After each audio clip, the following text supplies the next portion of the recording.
Fala, fala pessoal, estamos começando aqui mais uma edição do Francamente Cripto. Hoje o convidado especial é você, porque não temos convidados, a gente está aqui só com o time da casa, mas saiba que vamos também falar de um assunto interessante. Mas primeiro vamos dar as boas-vindas aqui ao Luca Benedetti do meu lado direito. E aí, Luca, tudo tranquilo? Mais ou menos, né? Mais ou menos, sempre tá mais ou menos já faz tempo, né? Você que acompanha aqui o podcast sabe que essa frase do Luca, ó, já tem tempo que ele fala isso. E você, Rony, direto do Rio de Janeiro, nosso correspondente internacional, tudo muito quente por aí? Tudo muito quente. Tem um certo time aí que tá no Z4 agora, talvez quando o podcast sair não esteja mais. Tomara que sim, mas não vamos falar disso não, vamos falar de cripto. Maravilha. Bom, pessoal, hoje o nosso assunto é multichain, né? Ou, na verdade, revisitando a tese multichain. A gente gosta bastante de falar desse assunto porque quando a gente olha para o espetáculo chamado criptoativos, a gente entende que tem várias redes, né, da onde vêm essas chains, e justamente a ideia de que essas redes minimamente deverão coexistir no futuro, e isso acaba aplicando a nossa tese de multichain. A gente vai entrar em detalhes aqui específicos sobre como que a gente construiu essa tese, também para ver também como que ela evoluiu ao longo do tempo, mas eu acho que seria bem legal a gente traçar um histórico disso, né? Contar um pouco da história ali do que é o nascimento do Ethereum, depois o nascimento de outras redes, como que essas redes vão evoluindo ao longo do tempo e principalmente como que essa tese de multi-rede ou multi-chain acaba sendo construída. Mas óbvio, eu vou passar aqui essa batata quente para alguém, primeiro eu passo pro Luca. E aí, Luca, qual é o resumo dessa evolução multi-rede no mercado? Acho que você colocou muito bem que tudo começa com o nascimento do Ethereum, assim, tipo, antes da gente ter o nascimento do Ethereum, existiam outras redes, além do Bitcoin e tudo mais, mas não existia essa ideia de você ter mais de uma rede, né? Era uma competição para ver quem seria a criptomoeda, né? Quem seria a criptomoeda principal que absorveria o mercado. Quando o Ethereum surgiu, as pessoas viram uma outra funcionalidade para blockchain que não existia, né? Que era essa ideia de você usar contratos inteligentes para você construir qualquer tipo de coisa. E aí eu tô falando de qualquer tipo de coisa mesmo. Então, é que a gente tem todo esse ecossistema de protocolos construídos no Ethereum, a gente tem NFTs, a gente tem tokens RC20, a gente tem DeFi, a gente tem N coisas que são construídas no Ethereum, e tudo isso se tornou possível com o nascimento do Ethereum, com essa, talvez, genialidade aí por detrás da invenção dos contratos inteligentes. Então, o Ethereum, ele meio que começa tudo isso. E aí, com o nascimento do Ethereum, as pessoas descobriram a possibilidade de você lançar tokens na blockchain do Ethereum, ver o boom dos ICOs, e durante o boom dos ICOs a gente percebeu uma coisa, que o Ethereum ele não conseguia absorver a demanda que existia pelo seu espaço de bloco, né? As pessoas queriam... tem muita mais gente querendo usar o Ethereum do que o Ethereum consegue aceitar ali, né? Como usuário. Então, a partir disso, né? Outras pessoas começaram a pensar nessas soluções de escalabilidade. E aí acho que é a partir disso que começam a surgir as Cardanos, começam a surgir as Polkadots, essas primeiras blockchains de primeira camada que vêm com essa ideia de trazer escalabilidade porque a gente não tinha, né? Que era o Ethereum lá atrás, que por mais que as pessoas quisessem matar ele, né? Todas elas surgiram com uma premissa de Ethereum Killer. O Ethereum continuou vivo, essas blockchains elas não conseguiram competir com o Ethereum de pau a pau, até que a gente viu algo diferente começando no último ciclo de alta, né? No último ciclo de alta a gente viu essa, talvez, dominância do Ethereum como o meio principal para você usar contratos inteligentes diminuindo. A gente viu alguns contenders interessantes aparecendo. E aí vale destacar a Solana, Avalanche, a própria Terra antes de ir de comes e bebes. Ela também era um expoente aí dessa tese multi-chain, dessa tese de vários layer 1s coexistindo. E com a derrocada da Terra, acho que essa tese ficou um pouco de escanteio. E as pessoas talvez voltaram a pensar um pouco mais num mundo Ethereum cêntrico, né? E a gente viu talvez o crescimento aí das Layer 2, da tecnologia de segunda camada, outras tecnologias que vão ajudar as tecnologias de segunda camada a ficarem cada vez mais eficientes. Mas as Layer 1s não param de lançar, né? Lançam uma atrás da outra. A gente teve a Aptos, Aptos e Sui recentemente. Existe planos para você lançar outras Layer 1s aí ao longo do ano. A tese multichain ela parece viva, mas será que ela respira por aparelhos? Acho que essa é a pergunta que a gente quer responder aqui no Que podcast. é isso, nem vou me tocar, eu já passo direto aqui pro Rony, mas mentira, Rony, não vou passar essa pergunta só não. Eu queria entender do seu lado se nessa evolução do Ethereum teve você como investidor ali, barra entusiasta desse mercado, se entusiasmou com alguns desses Ethereum killers ali e abraçou como investidor ou até como entusiasta só de acompanhar aquela tese especificamente, e depois você responde a pergunta do Luca. Cara, não, perfeito. Porque, na verdade, sim, né? Não vou. Você acha que eu sou o torcedor da Ethereum aí, mas nenhum analista pode ser torcedor, né? Tem que Uhum. ser realista. E, cara, tem algumas coisas que eu vi que eu gostei bastante. Não vou entrar no mérito aí se elas vão efetivamente substituir a Ethereum ou não, né? Acho que já tá bem claro que a gente vai ter esse mundo multi-chain que nem a gente está falando aqui, né? Com diversas chains interagindo, um mundo EVM-cêntrico, mas também talvez um mundo Rust-cêntrico aí, quem sabe. Mas, enfim, entrando na pergunta em si, né? Tem dois projetos que me chamaram bastante atenção nesses últimos ciclos aí. Primeiro, a Solana mesmo, né? Que a gente já falou um pouquinho e vamos falar um pouquinho mais, principalmente por causa de dois pontos interessantes, né? Primeiro, uma tecnologia diferente do que a gente está acostumado, né? Primeiro, esse ponto não é EVM-cêntrico, né? Uhum. Buscou criar essa comunidade paralela aí e apesar de todas as tretas da FTX e da Alameda, que eram os principais mecenas aí por trás dos aplicativos da rede, a rede ainda sobrevive, né? Algo que foi muito interessante. A parte técnica, né, como eu falei, me interessou bastante aí. Eles buscam usar o Proof of History, buscam usar diversos mecanismos de otimização que a rede da Ethereum não tem, ou pelo menos que possam ser aplicados de maneira distinta aí. Então foi algo que me brilhou os olhos bastante. Hoje em dia eles estão também com dois movimentos interessantes, que é justamente a parte de mobile. A gente já falou aqui bastante em alguns podcasts, né?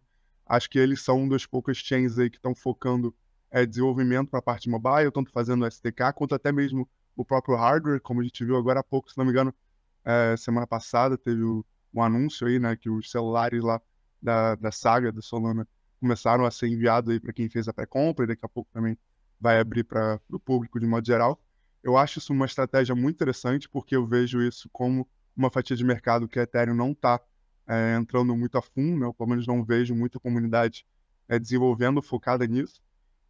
Isso pode ser um nicho interessante também para esse mundo multi-chain no futuro, mas também uma coisa que o Bernard fala para a gente um pouco é a questão do ecossistema de NFTs da Solana também, né?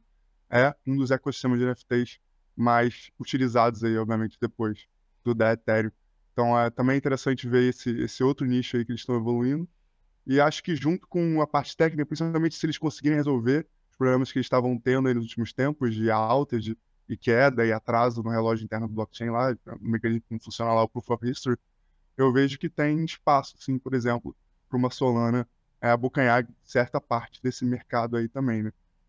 Outro cara que também eu tô vendo aí nos últimos tempos, até porque é mais recente também, é a própria Sui, né? A gente está fazendo alguns estudos aqui mais deep dive, aprofundados na tecnologia, e parece muito interessante. Junto a própria Sui e a Aptos foram spin-offs aí do esforço que o antigo Facebook, a atual Meta, estava tendo aí para desenvolver em blockchain, e também apresento aí algumas diferenças técnicas interessantes em relação à blockchain da Ethereum e as outras blockchains de modo geral, né? Um ponto só importante levantar aqui, né, que não é só porque a sua chain é mais otimizada ou porque a sua chain é muito mais barata que ela vai ser usada aí por milhões de pessoas e vai ter uma fatia de mercado relevante, né? É importante estressar esse ponto. A comunidade tem uma força muito grande de quantidade de desenvolvedores, aplicações, né? Isso, essas chains ainda são relativamente pequenas, tanto a Solana quanto a Aptos. Mas, pelo menos elas têm essa vantagem aí na questão técnica e em alguns segmentos específicos aí que a Ethereum talvez não consiga cobrir, né? Como a Ethereum tem essa ideia de ser o general purpose, né? Ou seja, uma coisa básica que todo mundo constrói em cima, ela também não consegue se especializar tanto, né? E aí esse é o ponto que fortalece muito essa tese multi-chain. A gente vai precisar de outras chains cobrindo casos de uso e cobrindo partes desse mercado que a Ethereum não consegue, né? A própria Cosmos, o ecossistema da Cosmos, de modo geral, também faz isso, né? A própria BSC também, para a gente ainda ter esse problema de escalabilidade da Ethereum, também abocanhou parte desse mercado aí, por exemplo, a parte de games e tal. Mas, enfim, esses dois blockchains aí são uns que eu estou estudando mais a fundo e que gostei bastante, que surgiram no último ciclo, nos últimos anos agora. Essa tese multirrede, né? Acho que talvez o melhor paralelo para a gente ter é com como funciona a internet, né? Pensando na perspectiva de protocolos. Quando a gente pensa na perspectiva de protocolos, você vai ter o VoIP, que é de ligação, você vai ter o protocolo de e-mail, você vai ter o protocolo ali de uso de URL, né, de browser, tudo aquilo integrado de uma forma em que você pule de um protocolo para o outro e nem tenha necessidade de entender totalmente e, obviamente, nem precise entender cada detalhe ou entender a diferença entre eles. Simplesmente você sai usando porque já tem uma usabilidade muito boa e você não precisa entender desses protocolos para usar. Nesse quesito, quando a gente olha para a internet, ela é uma coisa só, né, do ponto de vista de integração. Não existe uma competição entre esses protocolos, justamente porque cada um deles está fazendo uma coisa ultra específica e obviamente, não tem incentivos econômicos para que um protocolo consuma a área de outro, ou seja, aquilo é de fato public goods, né, foi construído e usado por todas as pessoas em código aberto. Só que quando a gente olha para cripto, não funciona dessa forma. A gente está falando de incentivos para que a minha rede suplante a sua ou a minha rede agregue TVL, justamente porque aquilo vai trazer uma visibilidade melhor e, eventualmente, vocês vão estar a fim de comprar o meu token se esse ativo tiver ligado diretamente um economics muito bom para se favorecer do crescimento dessa rede. Essa mudança aqui, ela cria uma espécie de competição para a gente entender quem é o cara que vai ganhar ou minimamente aquele que o mercado vai girar em torno dele, né? Quando a gente olha para o Ethereum, parece que hoje ele é esse cara, né? Em uma das discussões até que a gente teve recentemente sobre em quanto tempo a gente dá para garantir que o Ethereum não foi destronado, porque a nossa discussão era aquela, talvez a gente o Ethereum seja a AOL, né? O Ethereum seja o mosaico como browser, o Ethereum seja o browser do Internet Explorer e depois ele seja suplantado por outro, né? Quanto tempo olhando para o que a gente vê do tipo qualidade do serviço que ele oferece, o custo, né? Pensando que blockchain vende espaço em bloco, quanto tempo a gente teria um pouco mais de segurança para dizer, não, acho que aqui de X anos o Ethereum está seguro, mas eventualmente ele pode ser destronado depois disso se os caras oferecerem uma tecnologia melhor, né? E a pergunta, só para a gente sumarizar legal e passar para você, Luca, é essa. Quanto tempo, dado esse desenvolvimento do Ethereum agora, daria para a gente garantir que, não, até aqui com certeza o TVL desse cara vai ser maior, pegando uma métrica para a gente servir de base, e depois quais características essa nova rede teria que ter para poder ser 10 vezes melhor que o Ethereum e atrair tanto TVL, desenvolvedor, usuário, uma série de outras coisas. Essa pergunta ela é muito complicada. É uma pergunta de por isso que eu te falei, se fosse fácil eu teria respondido. É uma pergunta de $1 milhão, assim. É uma pergunta que é difícil de responder porque ela implica em muita coisa, né? Mas eu acho que, assim, falando completamente, fazendo esse paralelo com o desenvolvimento da internet e tudo mais, acho que a gente viu as coisas talvez se solidificando e ficando um pouco mais próximas do que seria o vencedor numa década, vamos dizer assim, né? Todo aquele desenvolvimento na internet ele aconteceu principalmente entre ali os anos 90 e anos 2000, né? Que foi quando o computador ele ficou mais popular, vamos dizer assim, né? As pessoas começaram a ter computadores em casa e tudo mais, e o uso da internet começou a florescer, né? Então, acho que quando a gente tiver essa primeira década do mercado cripto, essa primeira década do Ethereum, que tá chegando perto, tá? A gente pode talvez apontar e falar, talvez seja difícil o Ethereum ser destronado. E eu acho que existem até algumas nuances nisso aí, porque tem algumas diferenças base aí nessa discussão, assim. Qual é a diferença, né?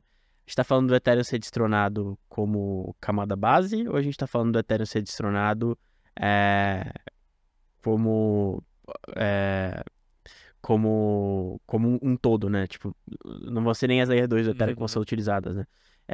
E eu acho que essa discussão é a discussão que a gente tem que entender daqui pra frente, né? Será que os desenvolvedores eles vão optar por tá fazendo algo novo, completamente fora da caixa, sem estar dependendo do Ethereum, porque existe um custo nisso, né? Acho que uma coisa que as pessoas não pensam é que quando você decide fazer uma blockchain de Day One, né, uma blockchain que não depende de outra, etc., você vai precisar ter um set de validadores, você vai precisar ter um mecanismo que garanta que esse set de validadores está sendo pago, né, pelo serviço que ele presta. Você tem que garantir que esse cara, que vai ser economicamente viável para esse cara, porque ele não tá ali para fazer caridade. Então, você tem todo um custo de capital e de tempo para você bolar esse sistema para você poder fazer sua blockchain de Layer 1. Quando a gente está falando de blockchain de Layer 2, todo esse sistema de incentivo que você tem que criar é um passo que você já descarta.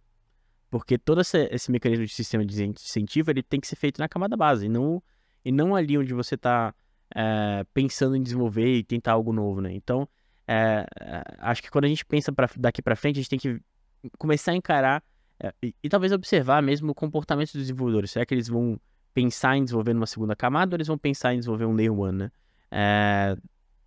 Vou dizer que nos últimos meses aí, eu vi muito mais anúncios de novas segundas camadas do Ethereum, utilizando tecnologias de provas de conhecimento zero, etc., do que eu vi de novas Layer 1s. Acho que os únicos anúncios de novas Layer 1s que eu vi foram da Aptos e da Sui, que eram tecnologias que já estavam ali em desenvolvimento por causa do projeto da Library e tudo mais, era uma coisa que meio que já estava muito bem encaminhada, né? Então, é aquilo, acho que talvez até por comodidade, por ser mais fácil, essa adoção das redes de segunda camada ela vai ficar mais fácil e os desenvolvedores vão optar por isso e a gente pode talvez ver um pouco mais esse comportamento ao longo dos próximos meses. Mas existe um problema base aqui no meu pensamento. Qual é esse problema? Tudo isso que eu falei aconteceu durante um bear market. O bear market, ele limpa muito do ruído, ele limpa muito do que está buzzing, né, que o mercado está procurando. E a gente foca realmente na construção, etc. Só que não existe um fator, acho que principal para o crescimento dessas outras Layer 1s, que é movimento de preço. Quando a gente olha lá atrás, quem foi que talvez provocou o crescimento da Luna ou provocou o crescimento da própria Solana, o crescimento da própria Avalanche, foi um movimento de preço ao longo do bull market, né? Elas foram blockchains que talvez já estivessem prontas antes do bull market ou até ali no meio do bull market, mas elas cresceram de fato por causa do movimento de preço. Será que a gente vai ver um comportamento de crescimento de Layer 2 durante um bull market?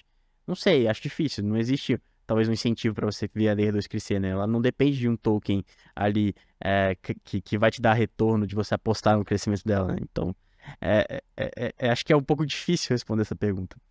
Cara, quanto a isso, né, acho que você falou uma coisa bem no começo que eu peguei sobre, daqui a uma década a gente vai ter um pouco mais de certeza, né? Acho que foi um ponto bem interessante porque, óbvio, eu tô perguntando talvez fazendo esse ponto muito cedo, né? Tem tanta coisa para melhorar que talvez qualquer um desses ajustes que alguém fizer muito bem possa atrair grandes roedores. Eu não consigo visualizar isso porque eu sempre caio num ciclo vicioso de pensar como que esse cara quebraria esse ciclo. Porque qual que é o lance, né? Você está falando de um produto que é melhor que o outro, exemplo. Eu não uso táxi, por exemplo. Mas aí lançou o Uber, o cara me dá um desconto, eu uso uma vez, acho legal que eu peço o Uber aqui e o cara chegou na minha porta, aí, pô, o cara abre a porta para mim, no começo era assim, né? Abria a porta, tinha balinha, tinha água, o cara quase te carregava no colo ali, e aí você se sente extremamente bem acolhido, você nunca usou táxi, o negócio caiu muito de preço, com o desconto caiu mais ainda e fica meio, cara, eu vou usar isso aqui, de repente você começa a pesar o custo que vai ter usar o Uber ou usar o transporte público e eventualmente você acaba escolhendo pelo Uber especificamente. Mas ali tem uma entrega muito clara e objetiva que existe um ganho de fato ali para o cara. A diferença aqui é que eu vejo, vamos pensar com a cabeça do cara que está criando uma rede nova, uma Sui e uma Aptos. Bom, legal, eu tenho o meu VC que me deu dinheiro para começar, então vou ter que liberar os tokens para ele um pouco mais cedo, para ele fazer uma grana logo de cara. Eu libero para ele, beleza. Mas se eu liberar, vai tancar o preço, talvez aquilo seja ruim para o meu negócio. Beleza, então eu vou criar um mecanismo de incentivo para que as pessoas façam staking e passem a receber esse Aptos, por exemplo, daqui a um tempo. Pô, mas aí eu vou estar diluindo muito meu negócio muito rápido, criando uma inflação que eu estou pancando esse cara, mas na verdade o preço não vai subir e talvez eu possa até cair e não atrair pessoas novas. Beleza, eu vou criar um toolkit muito bom para esse cara usar e desenvolver na minha plataforma. Pô, se o cara é novo, qual é a perspectiva dele usar a sua plataforma e não a do Ethereum, que tem muito mais informação? Beleza. Eu vou começar a desenvolver pessoas para isso e pagar para elas criarem conteúdo em sua direção. Legal, você vai ter um custo. Se você está falando de uma 10 pessoas, uma dezena, não impacta, assim, a verdade é essa. Você tem que falar de 10 mil pessoas, porque é a quantidade, talvez, de desenvolvedores que você esteja, de conteúdos produzidos na internet em torno do Ethereum. Estou carteando aqui um valor. Além disso, você quer falar uma coisa, Rony? Não, eu quero responder também, mas... Beleza, tá bom. E aí, tipo, você tem essa série de coisas que, pra mim, se eu trouxesse pra comparação com o Uber, é como, cara, o táxi, ele não tem roda, ele não funciona. O cara, você entra no coisa, ele te rouba, de vez ou outra. Você pode ser atropelado por alguém. Tipo, é um caos. E, na verdade, tem tanta coisa pra melhorar que não é só o custo, ou talvez o cara abrir a porta pra você, assim, não. Talvez não tenha nem porta no carro, talvez o carro nem ande, o cara te empurre, talvez não chegue nem carro, é uma bicicleta, sabe? Então, tudo isso é muito diferente desse mercado aqui que a gente está fazendo. E aí, talvez, meu ponto é esse, assim, vale a ideia de que não, talvez a gente precise esperar mesmo, assim, acho que a gente tem muita impaciência para tentar descobrir isso. Mas queria ouvir de você, Rony, assim, o que você acha que talvez possa ser essa bala de prata para esses projetos que estão surgindo, como o Layer 1 ou Layer 0, conseguirem pegar de assalto, fazerem um ataque vampiro à rede do Ethereum, por exemplo? Não, perfeito. Cara, eu acho que tem 3 pontos, né? Se eu fosse lançar a minha Layer 1 agora, Honeychain, o que eu ia tentar fazer nela de algum jeito para tentar destronar o Ethereum de algum jeito? Eu acho que tem 3 pontos importantes. Primeiro, você já chegou a tocar um pouquinho, DevTools, né? Ferramentas para os desenvolvedores. Os desenvolvedores são os empreendedores de blockchain, são eles que vão criar, o Hayden Adams lá que vai criar o Uniswap, o cara lá que vai criar sei lá, o site de apostas lá, o aplicativo de apostas lá do blockchain, e é isso que atrai o usuário no final das contas. Então, acho que o primeiro passo para a Honeychain seria criar uma SDK incrível ou alguma coisa que facilitasse muito o desenvolvimento para os desenvolvedores, né, para esses empreendedores. O segundo passo seria fomentar muito o usuário, seja via um onboarding muito facilitado, seja via a inflação do token para atrair cada vez mais gente, seja via marketing puro mesmo, né, fomentar essa criação de comunidade, né. De novo, é um trabalho muito difícil, porque a gente já tem uma comunidade muito grande na Ethereum, tem uma comunidade relativamente crescente na Solana, os competidores estão muito na frente, mas esse seria o segundo passo que eu daria aí para popularizar a Honeychain. E o terceiro passo, que talvez seja aí, talvez a coisa que mais ainda tenha chance de acontecer para algum Layer 1 que possa destronar Ethereum, seria o surgimento de um killer app, né? Acho que, por exemplo, o Windows, né, bombou muito, principalmente por causa do Excel e o Word e a plataforma Office de modo geral, que era o killer app dele, que fez com que muitas pessoas usassem, independente de qualquer coisa. Então, o que eu acho que ainda teria espaço, talvez, para algum Layer 1 conseguir destronar a Ethereum seria ou surgir algum game muito bom, ou surgir, sei lá, algum novo tipo de aplicação que a gente não consegue nem imaginar ainda, mas que seja muito útil e que seja muito fácil de usar, né? Então, que combine essas duas coisas, né? Que atraia muitos usuários pela utilidade e também tenha um onboarding muito simples de ser feito, né? Algo que parece difícil no mundo de blockchain, porque, primeiro, se fosse o onboard fosse fácil, a gente não teria esse problema que a gente tem hoje em dia, né? De ter milhões de pessoas que nem conseguem usar uma carteira direito ainda, não conseguem interagir com cripto. E, obviamente, fazer um killer app também é algo muito complexo, não é mais que uma chain que está surgindo, que tem poucos desenvolvedores e tudo desse tipo, né?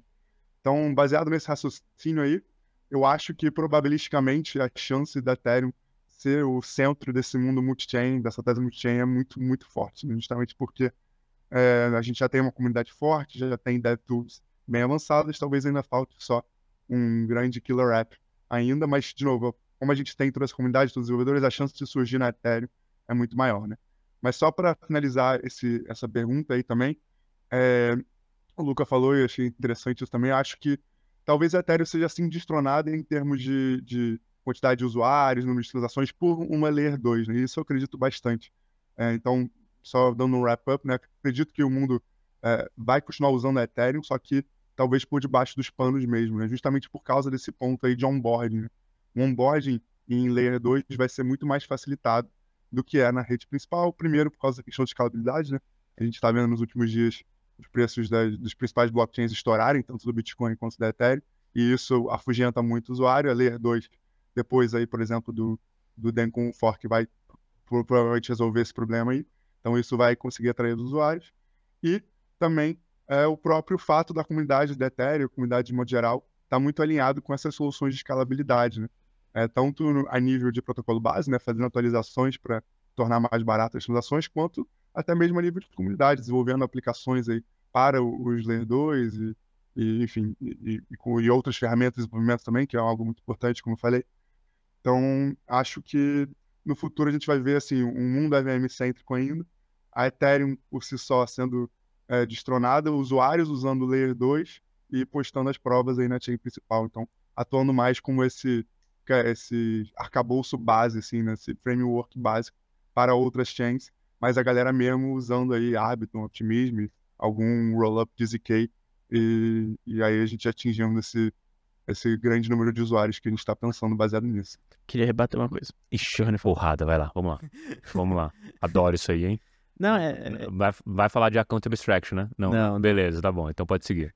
É só por causa desses 3 passos que o Rony falou pra lançar a Rony Chain dele aí. Eu acho que eu vi um esqueleto disso no último ciclo de alta. E eu vi o esqueleto disso na Terra Luna. Existia um esqueleto disso na Terra. O Goroto a Rony Chain aí, você viu? Chamou de Terra Luna, velho. Vai lá, continua. Existia um esqueleto disso na Terra Luna. Uhum. Você tinha uma facilidade para desenvolvedores na Terra Luna, porque ela usava o Cosmo WASM, né, que é WebAssembly, basicamente. Muita gente está familiarizado, muito desenvolvedor está familiarizado com WebAssembly. Existe muita ferramenta para você desenvolver com WebAssembly. Então, existia essa facilidade. Você tinha um onboarding de comunidade muito forte da Terra Luna, tanto é que ela cresceu rápido do jeito que ela cresceu. Existiam incentivos para que a Terra Luna crescesse na forma do Anchor ali, né? E você tinha um Killer App. Esse Killer App era o ST. O ST era o Killer App da Terra Luna. Tanto é que ele cresceu a ponto de chegar em market cap, de equiparar ali com o STC e o STT em tamanho de market cap de stablecoin, né? Então ele chegou a esse ponto de ser um Killer App. Só que tinha um erro fatal ali no meio, né? Tinha um Killer App. O Killer App era 20% de retorno em dólar. Killer App. Exatamente. O Killer App que é a falha dessa tese aí, né? Exatamente. Vamos continuar, vamos lá. Não quero ver briga. Não, fica na sua, Rony, que eu quero ver a briga aqui agora. Mas tá, o ponto que eu quero chegar é que acho que não basta só você criar um ecossistema assim, né? Você ter essas 3 coisas, né? Acho que existe também algo que não tá na conta, que é você ser imparcial. Talvez esse não foi o motivo da Terra Luna derrocar, mas é o motivo do Ethereum ser tão bem sucedido quanto ele é. Porque acho que só existe uma blockchain no mundo que é mais imparcial que o Ethereum, que é o Bitcoin. Que o Bitcoin, o cara sumiu. O Satoshi Nakamoto sumiu, ninguém sabe, morreu, sei lá. E desde então a rede ficou meio que ossificada, né? Você não teve mudanças muito claras ali no protocolo. Acho que a única decisão que foi talvez um pouco parcial por parte do desenvolvimento do Ethereum foi a questão do DAO hack lá atrás. Mas tirando isso, essa parte de imparcialidade, de ser credible, neutral da Ethereum, ela é muito clara. E eu acho que quando o cara de fora, e aí eu tô falando de grandes empresas, da própria Visa, Mastercard, etc., que são caras grandes que estão olhando para o mercado de cripto, né, estão olhando para a blockchain, eles olham para esse cara e falam, pô, as outras blockchains podem me sacanear. Porque eu não enxergo nelas a mesma imparcialidade que eu enxergo no Ethereum. Se eu quero deployar algo interessante, algo que eu quero que seja incensurável, algo que eu quero que eu possa rodar 24/7 no mundo inteiro, eu vou escolher o Ethereum. Porque ele é muito obviamente o cara mais imparcial, é o cara que eu tenho certeza que ele é seguro, eu tenho certeza que ele é descentralizado. Pô, não tem porquê eu não escolher esse cara quando eu for deployar a minha aplicação. Então, acho que esse é um ponto muito claro para mim, da vantagem do Ethereum em relação às outras chains, e é um ponto que eu talvez não vejo outras chains conseguindo alcançar, de você ser tão imparcial quanto o Ethereum né? Quanto o processo de governança do Ethereum o processo de desenvolvimento do Ethereum e as pessoas enxergam isso, né? Acho que o valor do Ethereum vem muito disso também, vem de você ser neutro. E tanto é que existe muita discussão na comunidade em relação a isso. Existe uma IP que foi proposta há pouco tempo de você poder, em vez de você queimar o Ether, você pegar esse Ether e financiar o que eles chamam de public goods, né? E aí a pergunta que vem, principalmente em relação a isso, tá, beleza, mas o que são public goods? Quem é que vai decidir o que são public goods? Para quem vai esse dinheiro? E aí você perde, talvez, o principal valor do Ethereum, que é ele ser credible neutral. E aí, é nisso que eu talvez não vejo as Day Ones alcançando o Ethereum, mas... Beleza, então você não vê a Chain, a culpa é pessoal, isso aí, você viu? Se fosse qualquer outro nome, talvez ele acharia bom um problema com você. Cara, eu tenho uma pergunta sobre o negócio do Killer App, que pra mim acho que leva ao mesmo fim que talvez esse Killer App surja, probabilisticamente falando, dentro do Ethereum. Porque é um pouco do papo que a gente teve com o Orlando recente, assim. Esse negócio vai virar de fato quando a gente tiver uma aplicação, e assim, pasme, é uma, não precisa ser 10 aplicações por enquanto, a gente precisa de uma aplicação em que as pessoas se sintam impelidas a usar e realmente tenham um ganho na vida delas, que possam ser pessoas físicas mesmo, dia a dia, ou pessoas jurídicas, empresas que venham benefícios. Assim, se a gente pegar lá atrás a internet, o killer app da internet era o e-mail, a facilidade que você podia passar documento e tinha assim, não era uma, mas eram infinitas questões e boa parte delas giravam em torno da segurança desse e-mail. Hoje a gente tem uma série de fatores ali que entregam essa segurança, mas a dúvida naquele momento existia e era plausível. Hoje a dúvida que existe talvez seja a mesma aqui do questão de segurança. Se a gente encontrar um killer app que as pessoas tenham utilidade no dia a dia e se sintam, tenham um ganho de produtividade, e não só o killer app financeiro, né? Porque a gente tem tanto a Terra Luna com o ST, né? Com o ST, com o dólar sintético deles, quanto também o próprio Axie Infinity, que querendo ou não, onboardou muitas pessoas, mas era um incentivo puramente financeiro e que não era sustentável. Então, a premissa talvez seja um killer app que aumente a produtividade, não tenha incentivo financeiro e simplesmente seja sustentável. Se a gente chegar nesse ponto, talvez a gente consiga engrenar. E o meu ponto talvez a vantagem de ter um killer app esteja a favor do Ethereum e não de outra rede. Quantas pessoas geniais e talvez pessoas capacitadas para produzir alguma coisa estão desenvolvendo em redes separadas, né? Pensando assim numa intersecção, vamos supor, você tem 10 redes e no total esses caras têm 100 desenvolvedores e cada uma tem 10 desenvolvedores, na verdade você tem um poder ali probabilístico falando de 10 pessoas. Quanto dessas pessoas proporcionalmente estão fazendo dentro do Ethereum de livre e espontânea vontade, né? Qual que é a proporção disso? Porque isso mostra a proporção talvez probabilística de um killer app surgir dentro do Ethereum. Por enquanto, esses killer apps eles surgem para atender uma necessidade dos próprios CryptoNative. A grande questão é que esses CryptoNative estão dobrando em cada novo ciclo de alta, eles dobram a quantidade, né? A gente teve esse dado aí que em 2021, metade das pessoas que estavam em cripto tinham chegado naquele ano. Então, quando você tem isso, os produtos que foram criados para CryptoNatives atendem esse cara, então você tem uma exponencialidade nesse processo. Por isso que DeFi hoje tem muita reflexividade, por isso que a Uniswap, no momento X da história aí no passado, se valorizou bastante. Além da própria euforia, você tinha uma base ali de usuários que de fato usava aquilo, mas óbvio, CryptoNatives. Não tem o cara da outra ponta usando.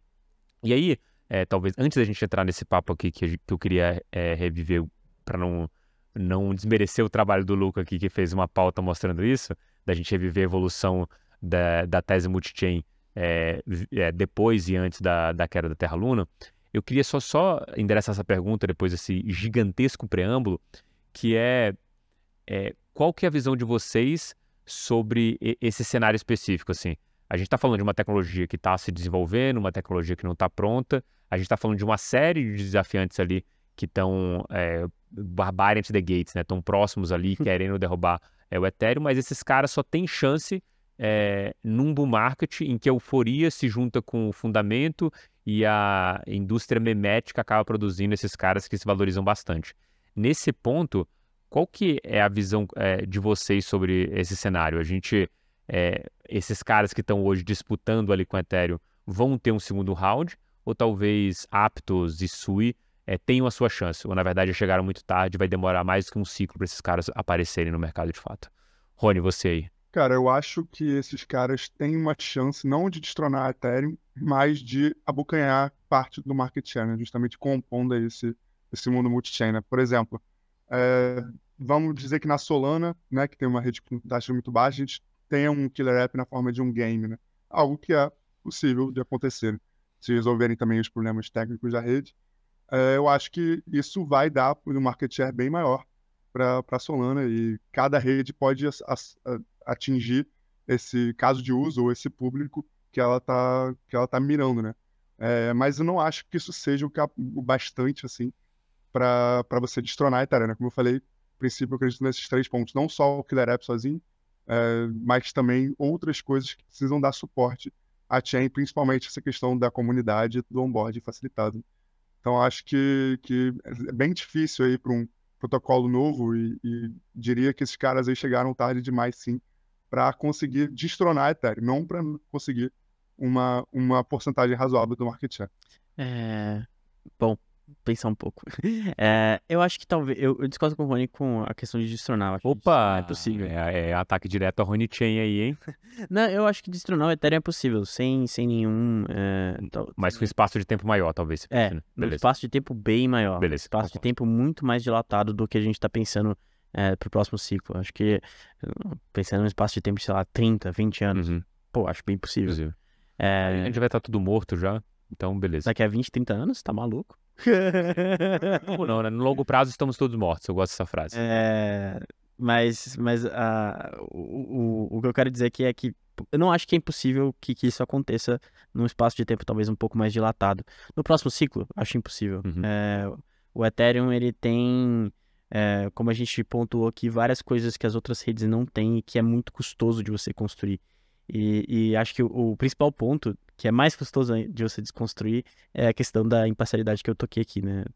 É muito difícil você construir imparcialidade, você precisa principalmente de tempo para construir essa imparcialidade, e é algo que nenhum dinheiro do mundo consegue comprar. Então é muito difícil, nem que você tenha todos os VCs do mundo por trás de você, você vai conseguir chegar nisso, né?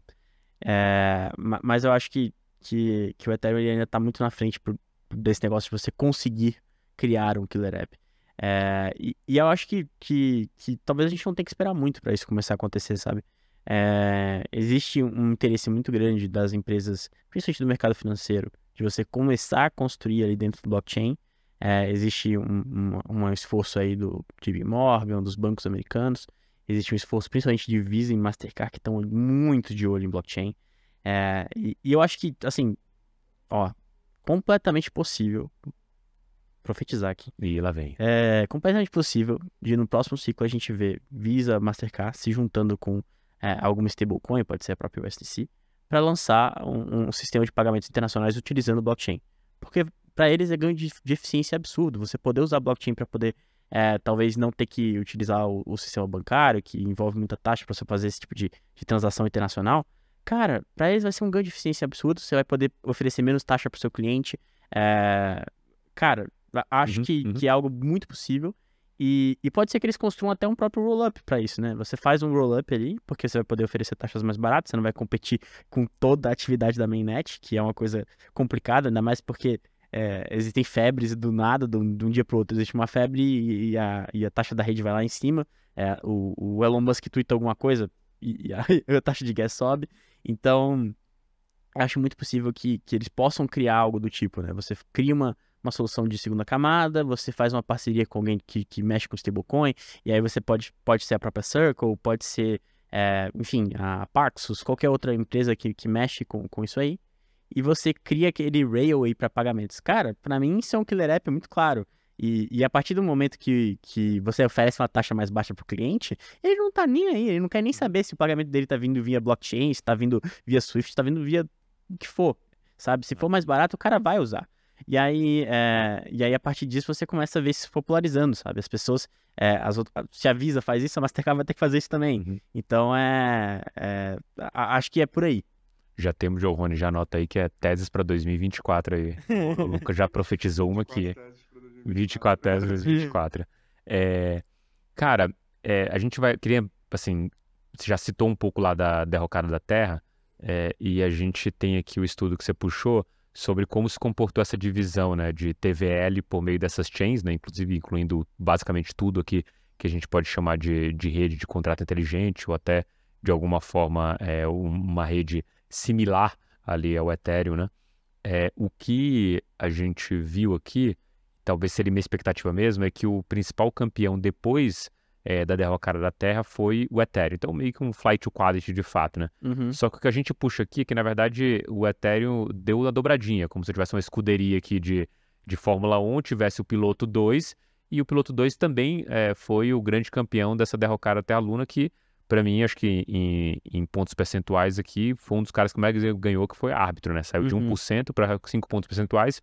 O Ethereum tomava 49% desse todo e agora toma já 58%. Então esses caras o Ethereum foi o grande campeão. E isso para mim só reforça a minha tese de que nessas euforias do mercado, né, você constrói alguns castelos que são de areia, que acabam caindo pelo caminho, e no final você construiu só uma bela base para todo mundo correr de novo pro Ethereum. Mas queria que a gente discutisse agora, tem também a questão do Zero Knowledge, né, dessas novas redes que estão surgindo. Aqui a gente está basicamente falando de redes otimistas, né, mas tem essa nova frente que está surgindo aqui. Inclusive uma das visões do próprio Vitalik de como que deve se desenvolver o Ethereum, né? Explica para nossa audiência como que essas coisas vão coexistir, ou principalmente qual que seria o endgame dessa ZK Rollups. Claro, acho que antes da gente entrar nisso, só um comentário sobre essa evolução do TVL. É muito claro, absurdamente, assim, você ouvinte que tá aqui acompanhando a gente, abre o DeFi Llama aí, vai na parte de chains deles. Você consegue ver esse gráfico muito claro que a gente está comentando aqui.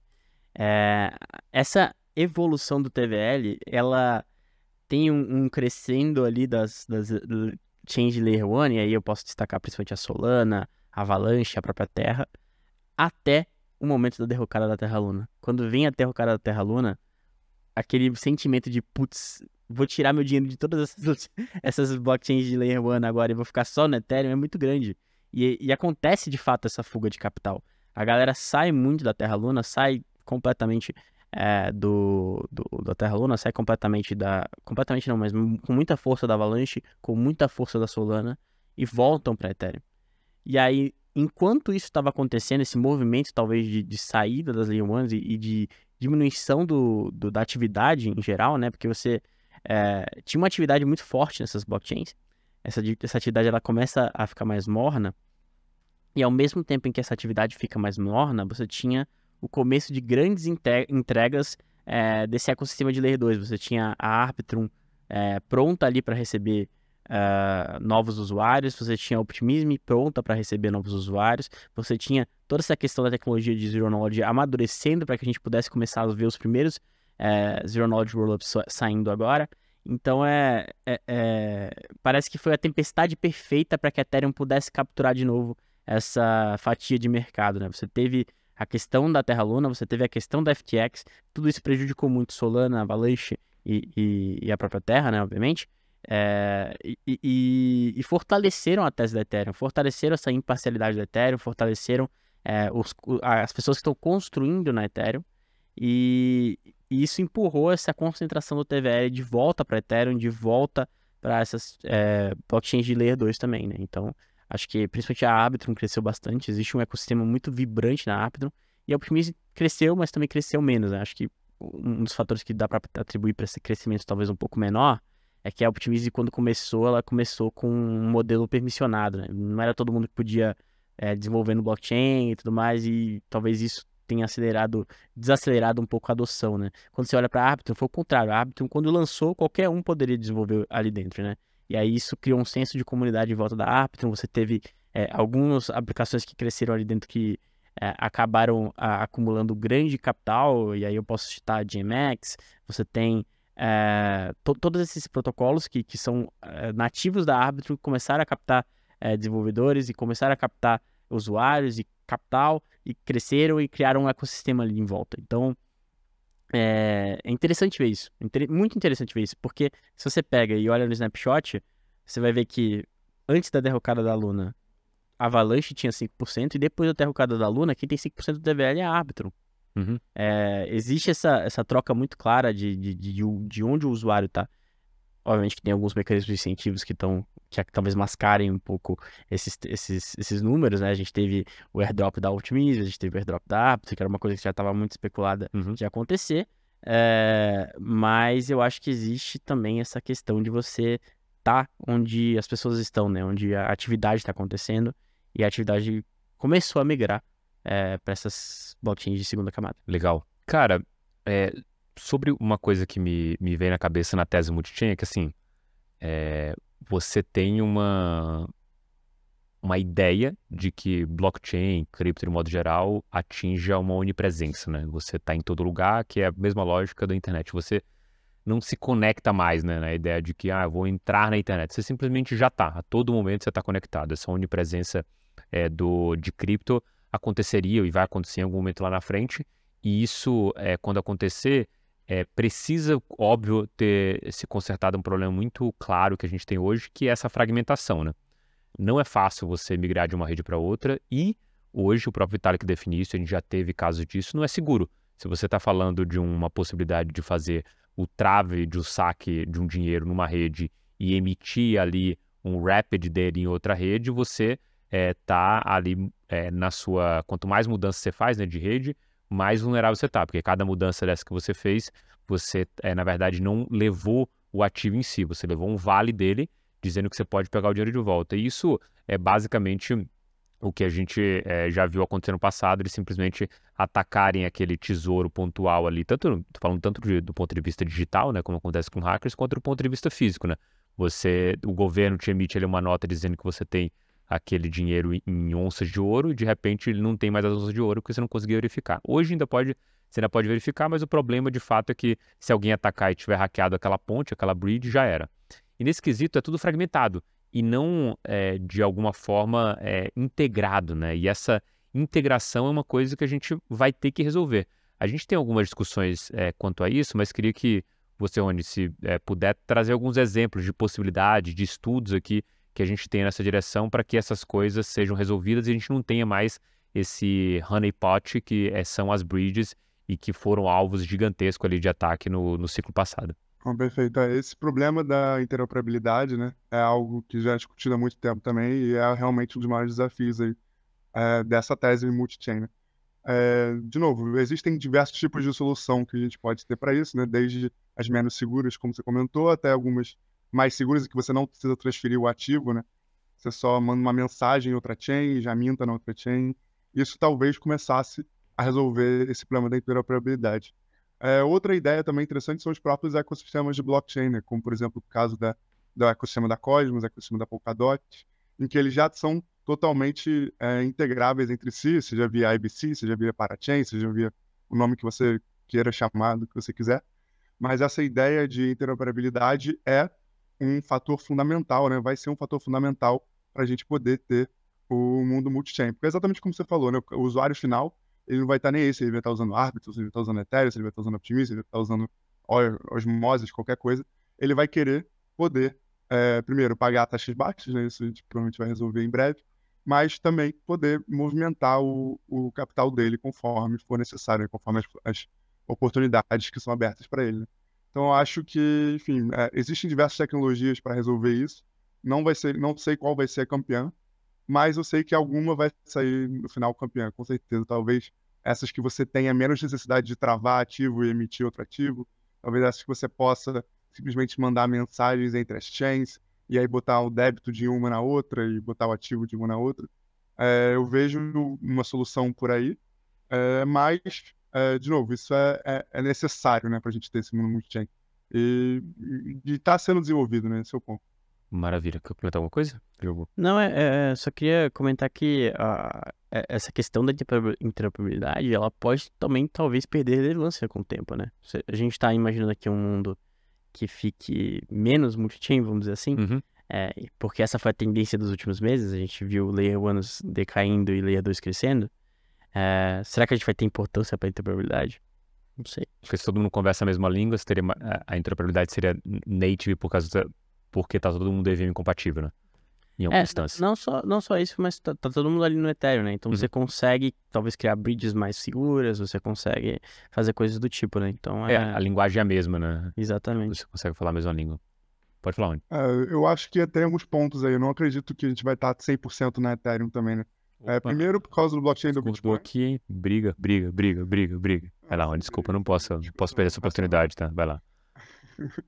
Primeiro que a gente tem o blockchain do Bitcoin, né, que apesar de todas as suas questões é o maior blockchain do mercado ainda, e ainda que perca esse trono, vai ser para sempre relevante por ter sido pioneiro, por ter uma comunidade muito forte, e ele não está nesse caminho aí de AVM compatível.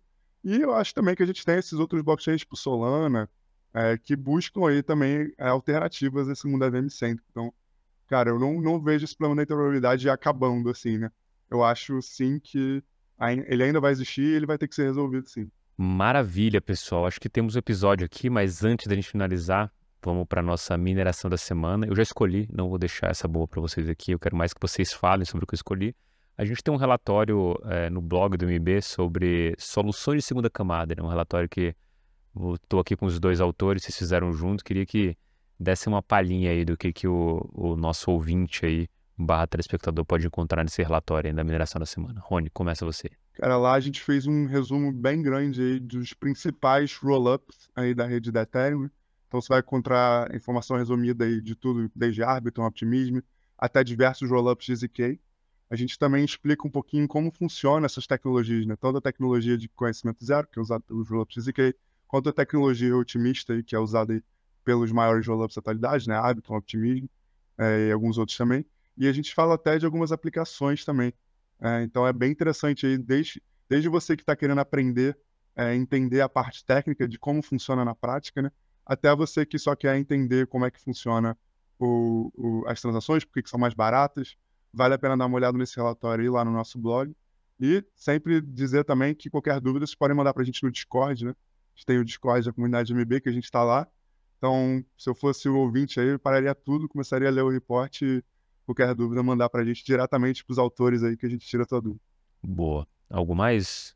Acho que o Rony falou tudo. Boa, é isso aí, cara. Voltaram a ser amigos. Terminamos o episódio aqui com uma amizade conservada, apesar das trocas de farpas que só eu vi pelo visto, né? Só eu querendo criar encrenca aqui. Mas, bom, obrigado, Luca, obrigado, Rony, obrigado você que ficou aqui até o final. Fica o apelo para você dar o joinha nesse vídeo, mandar para o seu colega aqui que não entende a tese multichain. E, obviamente, a gente se vê no próximo Francamente Cripto. Um forte abraço e até lá.